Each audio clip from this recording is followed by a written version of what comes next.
আমাদেরকে একটু জায়গা দিয়ে বাইরে একটু জায়গা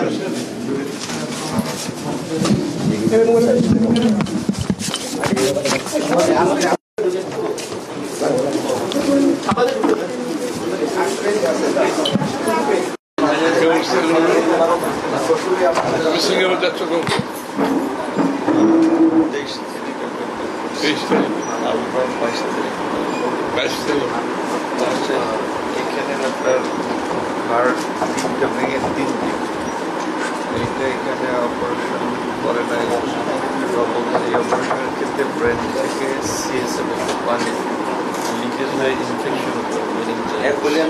এটার কারণে ডেথ হচ্ছে যে আপনার এই মুহূর্তে করতে চাচ্ছি আর এখন যদি এটা না করে পরবর্তী এইখানে হাড়ের ফ্র্যাকচার আছে হ্যাঁ ভিতরে ফ্র্যাকচারের ফলে ভিতরে যে রক এটা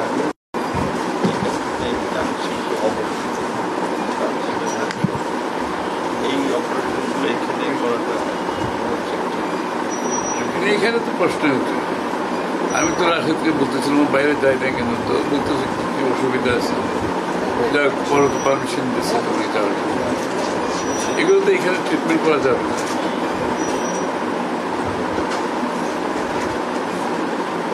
কঠিন ব্যাপার আমি তো বাইরে আমি ছিলাম বিদেশে ছিলাম পরে আসলাম আসার পরে আবার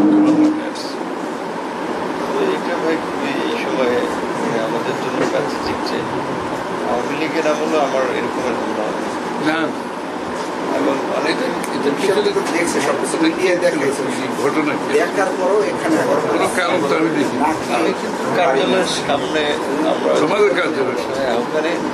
আমাদের একটা মিছিল শেষে ওখানে বসা ছিলাম আর সাংবাদিকরা আসতেছিল ওদের সাথে কথা বলবো ওই জন্য আমরা একটা ডায়াস নিয়ে দাঁড়াইছিল ওই দিক থেকে আর কিন্তু একেবারে ধাওয়াইয়া আস্তে আস্তে যারাই ছিল আর আমি তো 7 জায়গায় বলতে চাইলাম যে আমার লোকজন আমরা কল্পনা করতেছি কোনো সমস্যা হয়ে যাবে কিন্তু আমার কিন্তু ব্রেনে তো ইঞ্জুরি ছিল এগুলো ব্রেন ইঞ্জুরি তো ঠিক আছে ব্রেন তো ঠিক আছে হ্যাঁ হ্যামোরেজ হয়েছে এদিকে এখন কেটে গেলে তো রক্ত বের হয়ে যেত কেটে যায়নি তারপরে ভিতরে অ্যান্টিবায়োটিক অ্যাবজর্ব হবে কিন্তু এটা যদি কোনো কিছু ভিতরে থাকে তাহলে পরবর্তীতে জ্বর হচ্ছে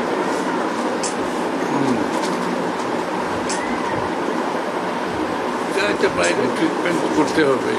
বাংলাদেশে এই ট্রিটমেন্টের মাউন্ট এলিজাবেথ তুমি জানো না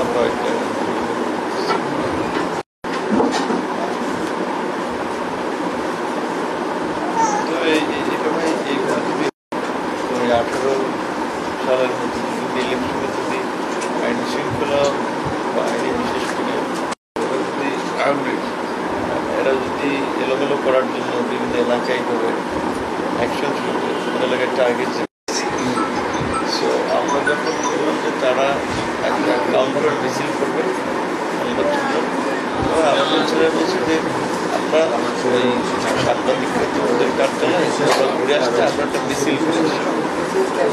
মিছিল করে আমি চলে আসতে বসে এখানে বসার কিছু ছিল আসতেছিল পথে এর মধ্যে ফার্স্টে তো আমাদের উপর আক্রমণ করছে